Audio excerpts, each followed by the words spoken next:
Good evening, everyone, and welcome to our Board of Education candidates. Before we begin, I want to make it clear that this is not a debate. Tonight is a friendly informational session organized by the Saddlebrook PTOs as a service to our community. Our goal is simply to give residents an opportunity to hear directly from the candidates and learn more about their views and priorities for our schools. All candidates were provided with the same questions in advance to ensure a fair and balanced forum. Earlier this evening, the speaking order was determined at random to keep things impartial and organized. One of our candidates, Mr. Michael Comando, is unable to attend this evening due to unforeseen circumstances. We'll be reading a brief statement on his behalf shortly. We hope you enjoy the evening, learn a little more about each candidate, and leave feeling informed and connected to the future of our schools. Thank you for being here and for taking an active role in our community. Okay, I'm going to read the statement from Michael Accomando. Good evening, my name is Michael Accomando, and I truly apologize for not being able to be here in person tonight.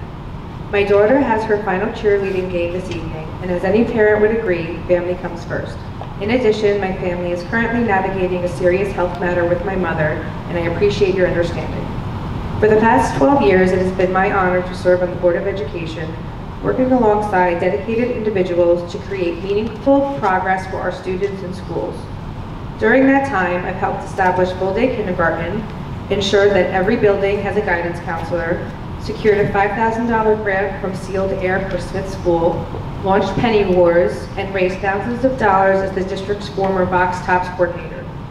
I volunteered in every school across the district, served as chairperson on numerous committees, and had the privilege of being board president twice. I've also worked hard to help pass several referendums, but what I value most is being someone the community can count on, to listen, support, and help whenever needed. I would be deeply grateful for your continued support and the opportunity to keep serving our district, your children, and our community. Thank you for the trust and faith you've placed in me through the years, and I wish all the candidates the very best of luck. Your support means the world to me. Thank you so very much. Now I'd like to introduce to you our candidates. Number one, I'll go in reading order, but I'll let people know what your ballot number is. So number one, Mariana Ayunello. Second speaking will be number 4 on the ballot, Mr. Vinny Laurentino. And third speaking will be number 2 on the ballot, Mr. Larry DeBello.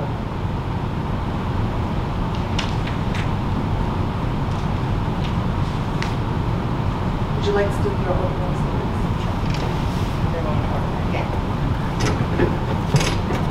Good evening, everyone. I want to thank the PTO for hosting and organizing this night's event. My name is Monty Ayunello. I first became on the Saddlebrook board in 2019. I've been the president and vice president. I've lived in Saddlebrook for 23 years.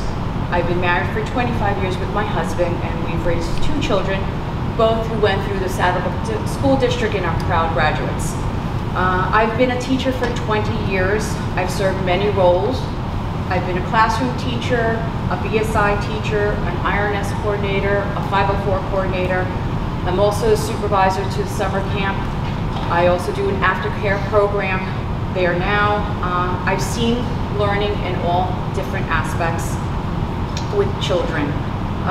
One of the main reasons I'm running for the Board of Ed is that I have a true passion for education, from everything from teaching to learning. Okay? So I like to be a learner, I like to be a teacher. Students deserve to be provided with the tools, the guidance, and the strategies to become compassionate, well-rounded children. I also want to give back to the community. You know, this is the one way I feel that I can best give back to the community that's been a home to me for the last 23 years. So those are the 2 reasons I am running for the Board of Ed. Thank you.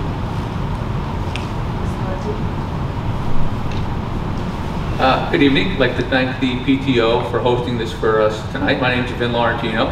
I am a lifelong resident of Saddlebrook. I graduated from Smith School, Saddlebrook High School class of '85 after I graduated college.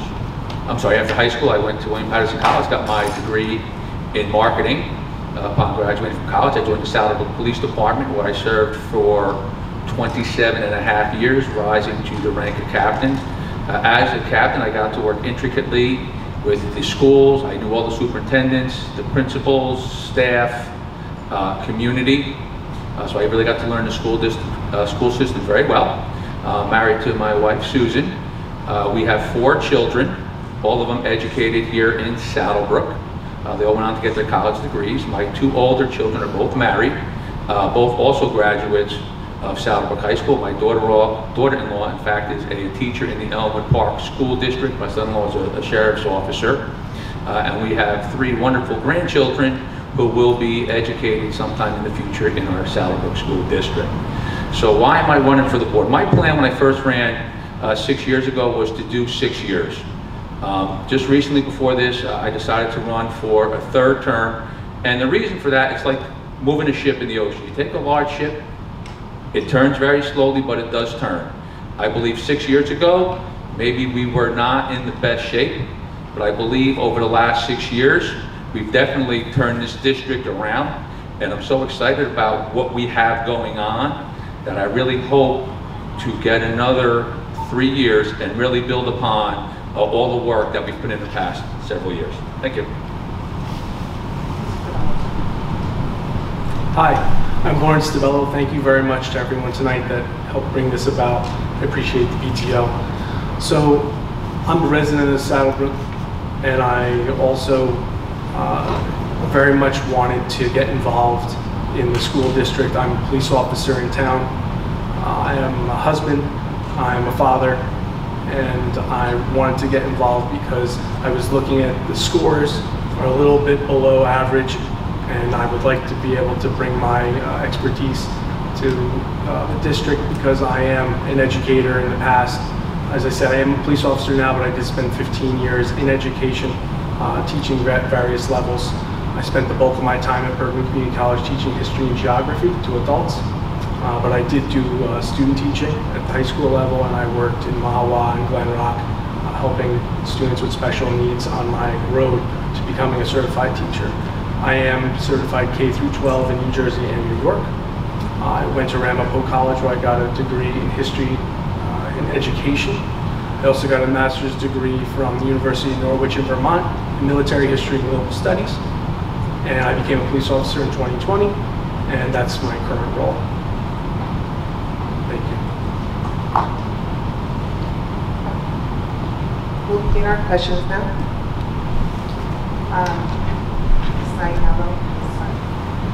Classroom behavior and discipline are topics many parents and staff care deeply about. What proactive approaches would you support to strengthen accountability, promote positive conduct, and help ensure a safe and respectful learning environment for both students and educators? So first, I think you need to start off with a positive environment that's a shared respect.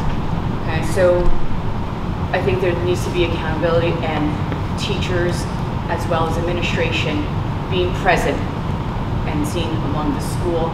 I think leadership and the direction of leadership comes down. So it all starts at the beginning, at the top, and it'll trickle down to our students. I think the lessons need to be engaging. So when lessons are engaging and interactive, students tend to be on task. So I would suggest that code of conduct, every school should have their code of conduct, that the students know what is expected of them and what is considered a positive and what's considered a negative. I think one of the main things that we should do in our schools is conflict resolution philosophies, which is the process of disputing argument in a respectful manner, it being guided by either a guidance counselor or a teacher, providing SEL lessons in the elementary school that will help children to learn strategies on how to communicate with one another and interact with each other. Restorative practices, which focuses on positive and not necessarily punishment. Providing students with a voice in partnership. So when a student feels that they are involved and they are part of the decision making, I think they have more ownership to it. So I think that that would help them. And recognizing positive behaviors. So let's not always look at the negative, let's focus on the positive.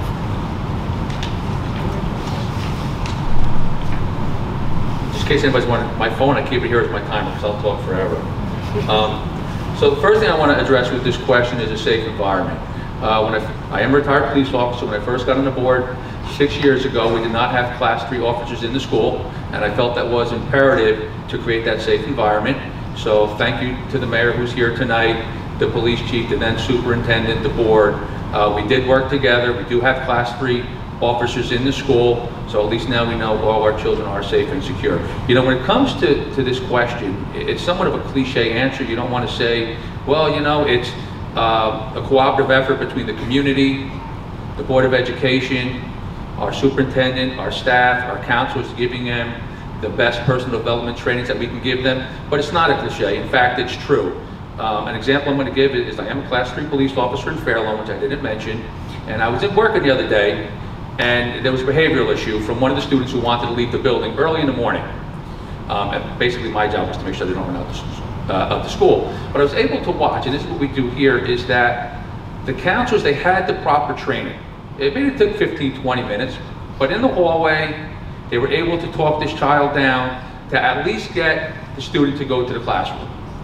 Then we got the student into the classroom, and again, my job's mine. I stood outside the door to make sure they didn't leave, but I was able to watch the teacher and the techniques that she used to able to get this child now to go to class. So instead of sending this child home, or instead of sending them to the principal's office, through these techniques, the child was able to get a full day of instruction. It's not lost. And sometimes you'll see this, some of the same children, and they could lose multiple days across the school year. So it is extremely important that the board, which we do, that we support our teachers and our staff to make sure that they have the proper professional skills to handle these kids so they can get the best education they can from Saddlebrook. Did that in 1:55. Do you want to repeat the question? No. So I appreciate the question. We have to have a safe, respectful, inclusive environment in our schools. Safety is paramount. The special threes being in the schools is amazing. But you know, problems with discipline. Being a police officer, I'm there in the morning, I'm there in the afternoons, I'm there when there are problems inside the schools to take reports. And I do know that some of the teachers that I've spoken to have said that some of the students are highly disrespectful. And that's unfortunate, and I think not allowing them to have their cell phones in school has been a big reason for some of that disrespect. There's also been after school some problems over at the library where students made some of the library staff feel unsafe. So we've been going over there. So I see some of the problems. So we do have some behavior issues that we can definitely take a look at. It's important for the teachers to have clear expectations right at the beginning of the school year so that the students know the expectations that they have to meet and so that there aren't behavior or disciplinary problems. So the students must be held accountable at all times by their teachers.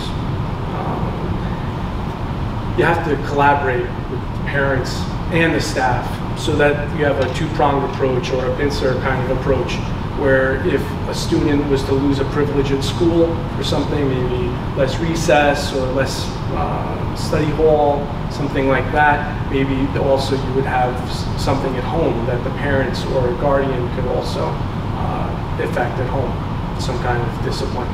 That's important. I mean, you have three types of parents in general. Ones that are very supportive of their students and are on top of them, where they call them helicopter parents. And then you also have the parents of students that have problems and they're like, here, take my kid, I don't want to know about it.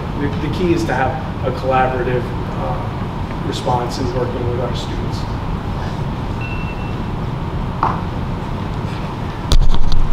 That's like the price is right.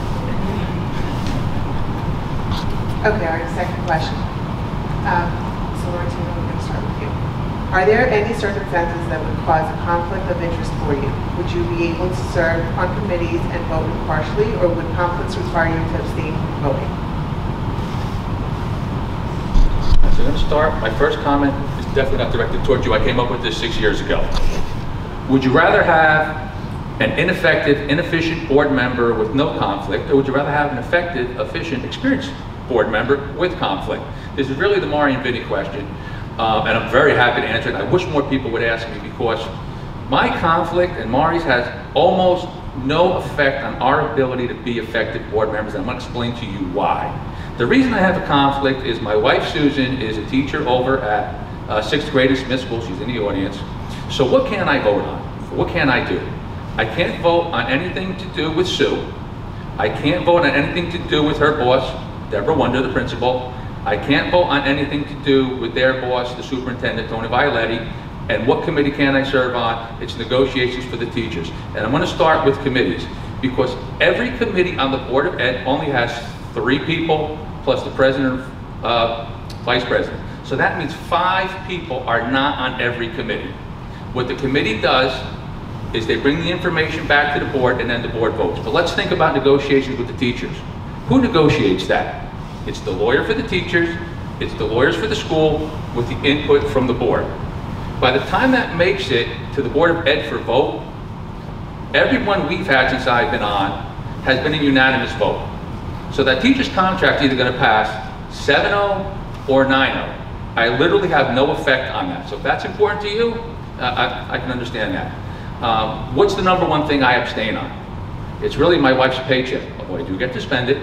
But what are we voting on? We're not voting on how much. I'm never going to make it. I'm not even going to come close on this one.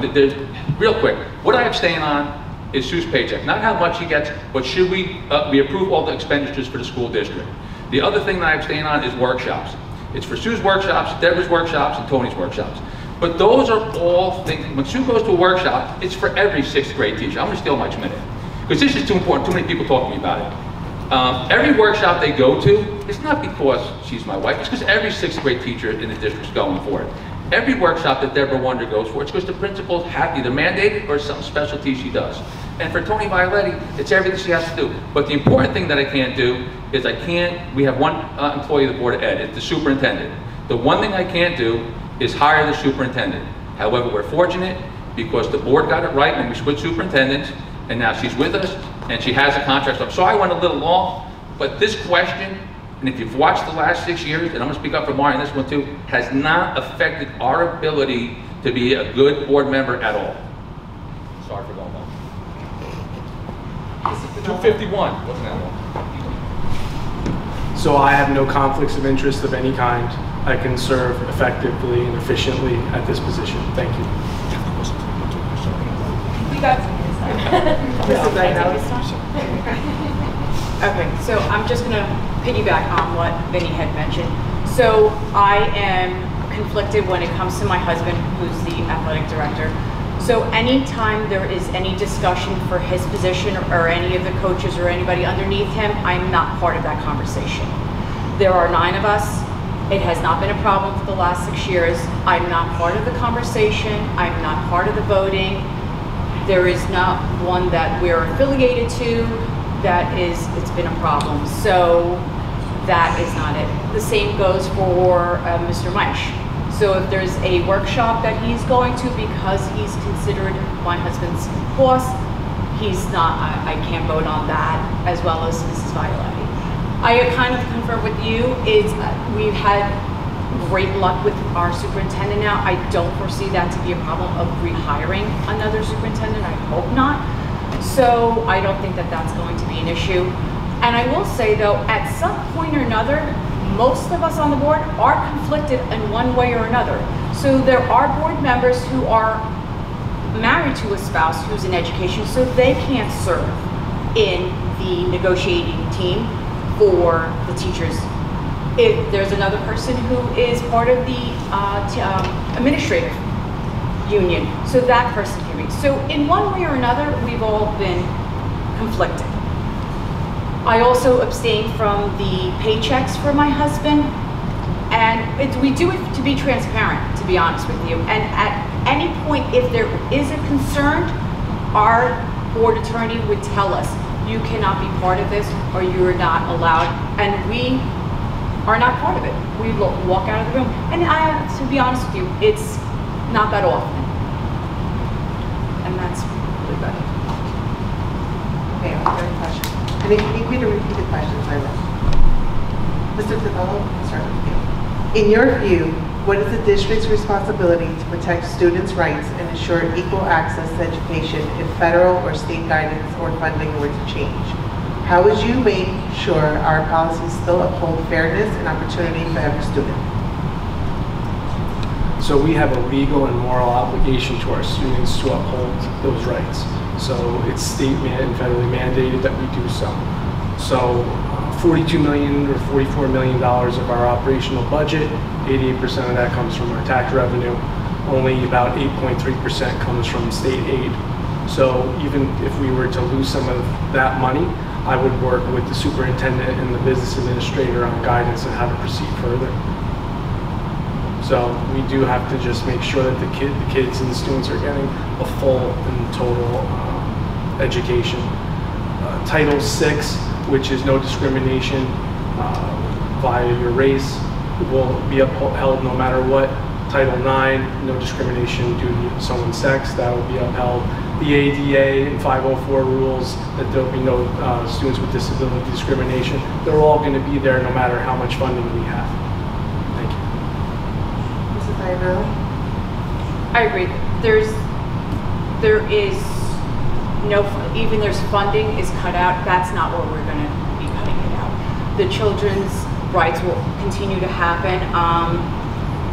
And as far as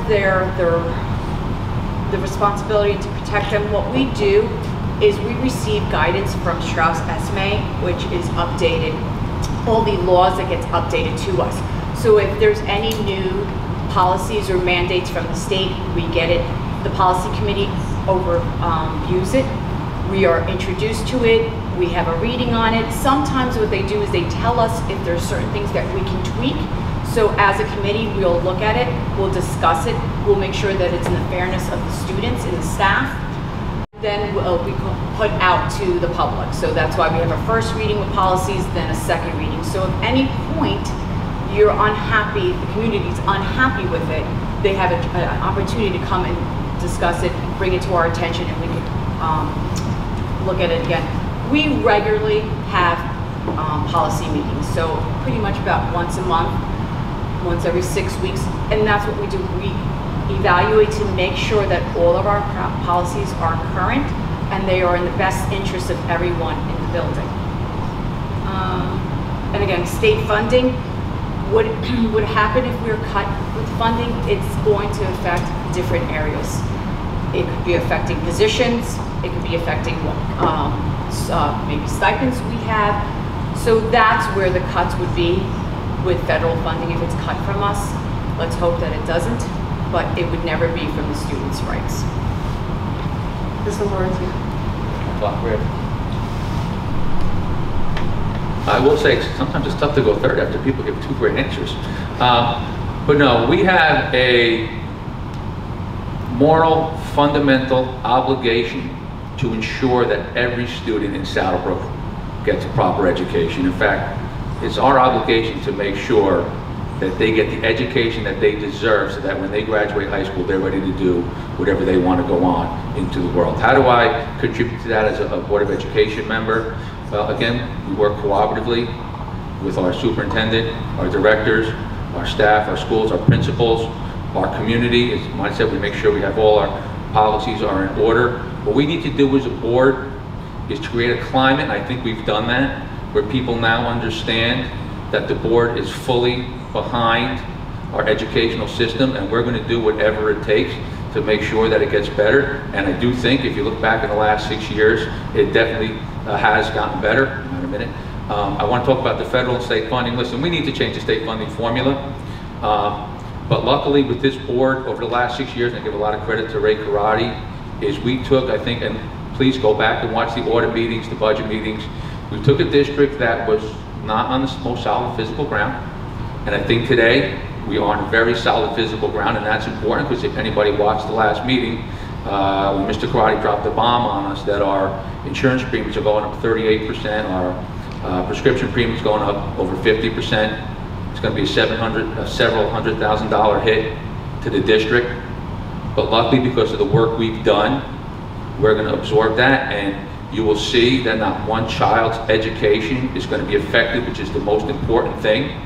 So I think there's a lot people don't see that the board does, and I think this is a very important one because this could have been devastating to our district, and luckily we're going to withstand that at 2 minutes.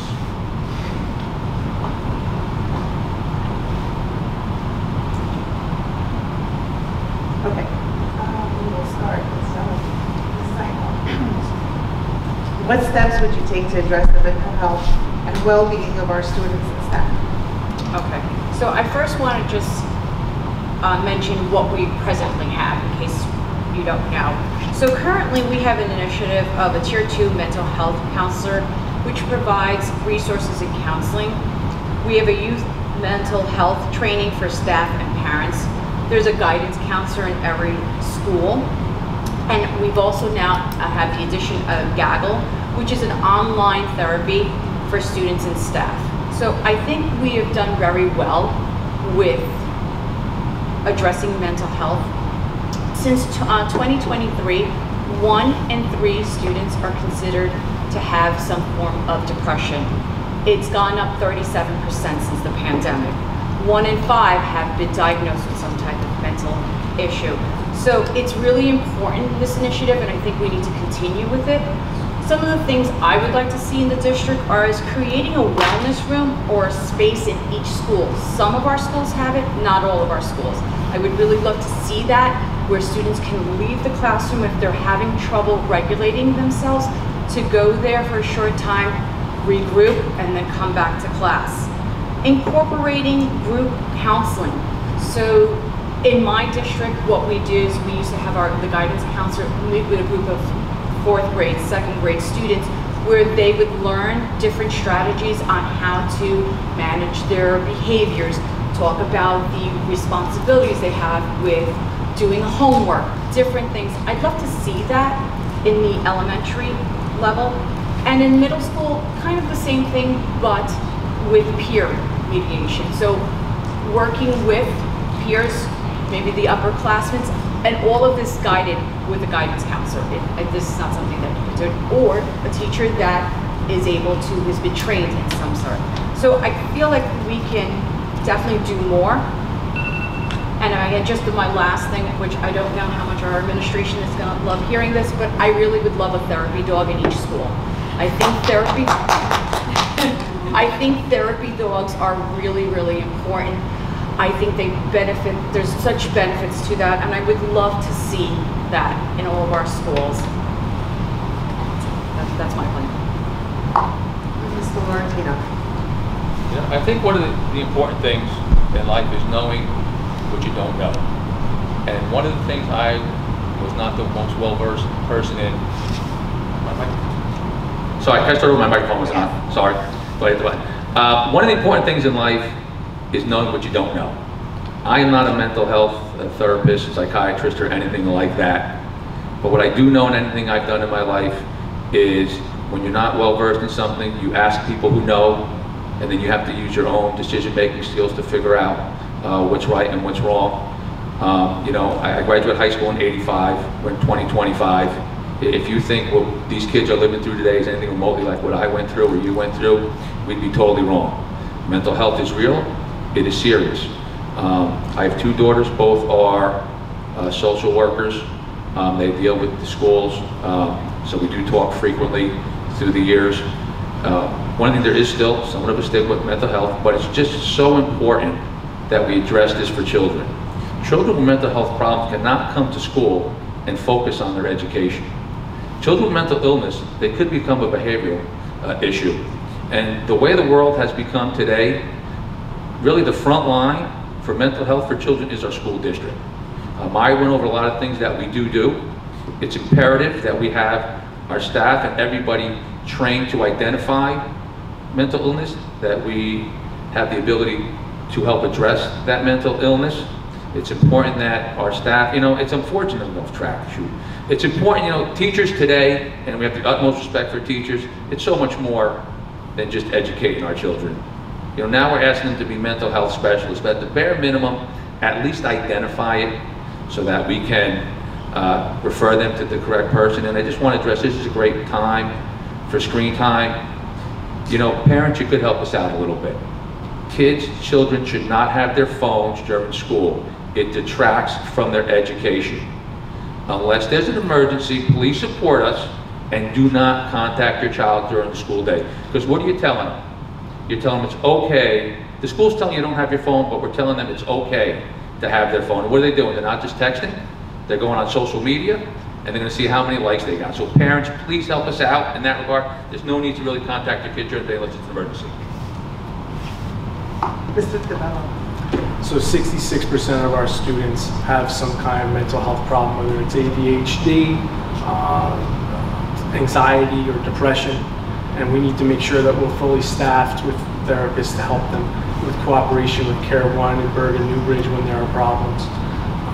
I was reading that a female student thinks about her body type 11 times in 1 minute in a 60-second span. It's horrible. And it's unfortunate because our phones and social media have conditioned us with a very short attention span, very quickly, and they're sending out the wrong messages to our students. So not having the phones in schools, I think, is a huge, awesome plus. We need to to destigmatize mental health, and by doing assemblies about mental health in the schools to help destigmatize it, it's the way to go. Have mental health awareness days, I know we do that, and to keep that up would be awesome. And I think just having full staff on hand to help the students. I would love, as a dog lover, to have a therapy dog at every school, and I don't know how that's going to work out with people that are allergic, but I'm fully with it. And I know I can't vote on it yet, but I would be down. But thank you. Okay, and our last question, we'll start with you, Mr. Martino. What are the district's greatest strengths, and where do you see opportunities for improvement? How would you, as a board member, help build on what's working and address the areas that need attention? Oh, I do? Sorry. You know, when I ran for the board 6 years ago, one of the things I wanted to do was bring stability back to the district. And quite frankly, if I don't win this election, I really hope I do, I think my greatest achievement and the achievement of the board is bringing stability back to the leadership positions. The superintendent, boy, did we hit a home run with Tony Violetti.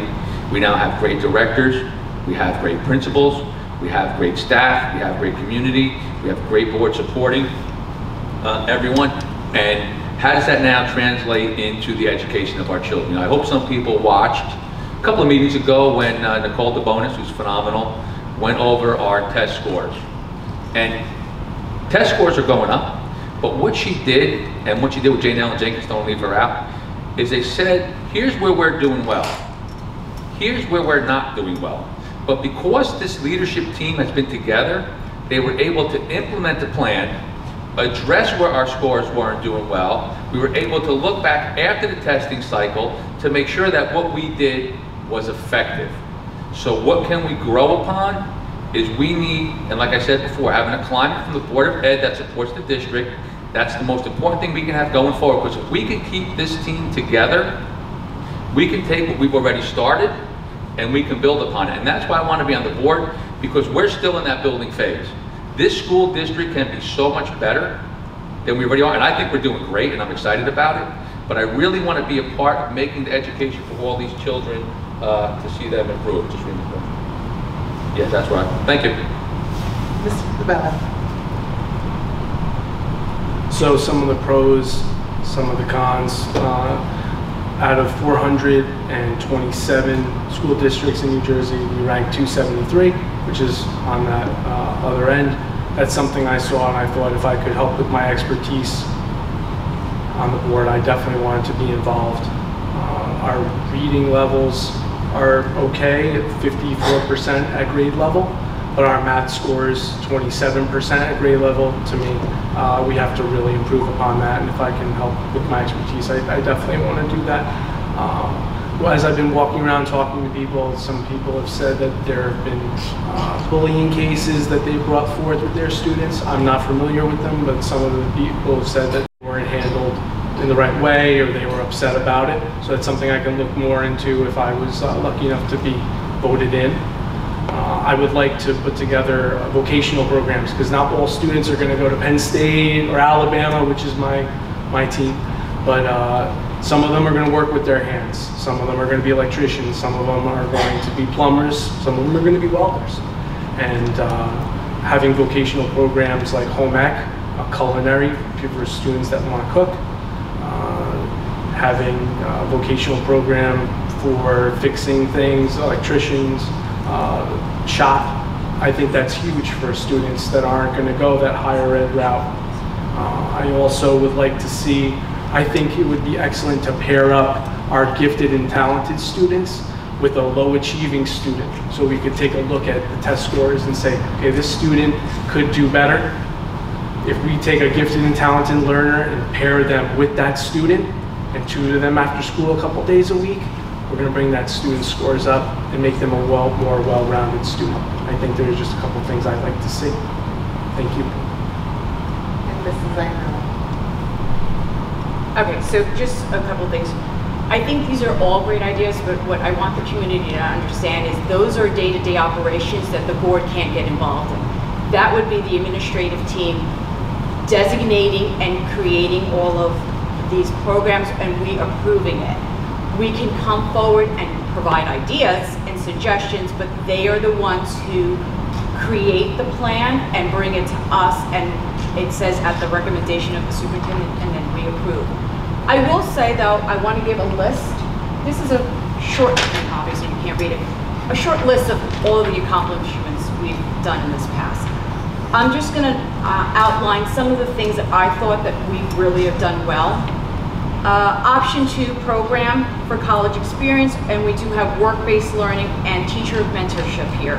We have dual enrollment. You could do up to 8 courses, which you are getting college level courses and taking your high school courses at the same time. So when you leave here, you have that many college credits. We provide different clubs and activities at the various educational belts. I think we've done well. We do have some sensory rooms. One of the things that I think that is great is that our administration team comes together and reviews all of this data. So all of the things that my fellow candidates have talked about, they're reviewing the data and deciding where are the needs for this particular education belt. Then they're creating a plan and they're executing the plan, which I think we've seen success with.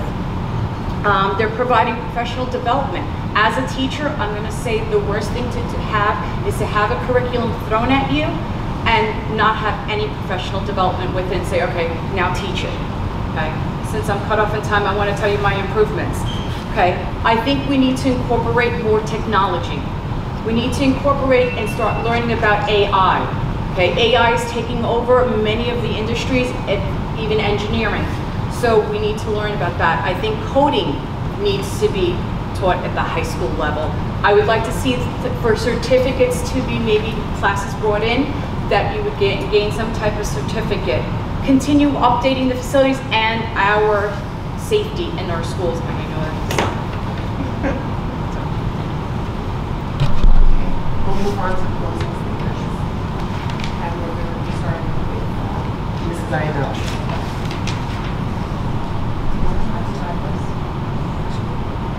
Okay, I'd like to just begin that I can't believe everybody else mentioned their education and I forgot to mention mine. So I have a bachelor's in science with a minor in psychology, and I have a master's degree in reading. So I just wanted to start off with that because I feel like I didn't tell anyone that. All right, so for the past 20 years, I've been very lucky to build my life around education. Teaching, mentoring, working side by side with families and staff who deeply care about kids. Over the last 6 years, I've learned just how much heart this community has for our schools. My motto is centered on students, because at the end of the day, that's who truly matters, is our students. I want to make sure that every decision we make will help our kids learn, grow, and become successful. I'm running for the board because I want to be the voice for our students, for our staff, for our families. I want to make sure to keep moving our district forward in the right direction. I want to give back to the community in the best way I know how, what I've been doing for the last 20 years in education. I'd be honored to to continue to be your voice and to bring forth what's the best things for our students and to just keep them as our main focus. Thank you. Mr. Laurentino? I'd like to thank the PTO for putting this on tonight. I'd like to thank everybody for coming. I'd like to thank my buddy Doug for not throwing any eggs at me this evening. There's 4 people running for 3 seats. Basically, you have a 75% chance of winning, 25% chance of losing, but I think there's a 100% winner in all of this. I think it's the community, because we're very fortunate to have 4 very qualified candidates. So I think no matter who wins, I really hope it's me, but if it's not, I think the district's going to be great, in great hands moving forward. I really feel what I add to the board, not in education, is if anybody remembers the old Dragnet, Joe Friday, just the facts, very level-headed, very calm. I'll take the information that's presented before me. I have the ability to analyze it, to come up with the best decision. And at the core of every one of those decisions, it's what's best for the education of the children in Saddle Brook. I'm a lifelong resident of this town. Worked for the police department, coached many numerous sports, many numerous clubs and activities, been involved with. I not only want the town to do well, but if we have a great education system, it makes the township of Saddle Brook that much better. And if I do get elected, I will be firmly committed to doing the best I can. However, if I'm the lucky loser, I guess, if I come to my last meeting and somebody's going to ask me, I'm going to ask myself, is the Saddle Brook School District better off now than it was 6 years ago when I first got on the board? You may argue or discuss, the level we're at, but I don't think anybody's going to argue, are we in a better situation today than we were 6 years ago? And with the help of Ray and Tony in the back and the board, that's a definite yes. And Mr. DeBella? The bedrock of our community is our students, our children. That's the most important thing, and supporting them should be no object. We have dedicated teachers. We have moved forward from where we've had some problems retaining teachers in the past, and we are doing better. We're beautifying the school, the new fields, the lighting, all great things. Me, I would like to focus a little more on the academic end. That's where I see my expertise being. If I can help in any way doing that, I would just like your vote, because I can do that. I can help. And I think to be involved is very important, and I would like to help the town move forward. Thank you. Okay, that concludes our evening. So I'd like to thank you on behalf of the Saddle Brook PTOs. I want to thank the candidates, and I want to thank everybody who came here tonight to be part of this important conversation. We invite you to stay for a meet and greet with the candidates, and we hope that you have a great evening. Don't forget to vote. Thank you. Thank you.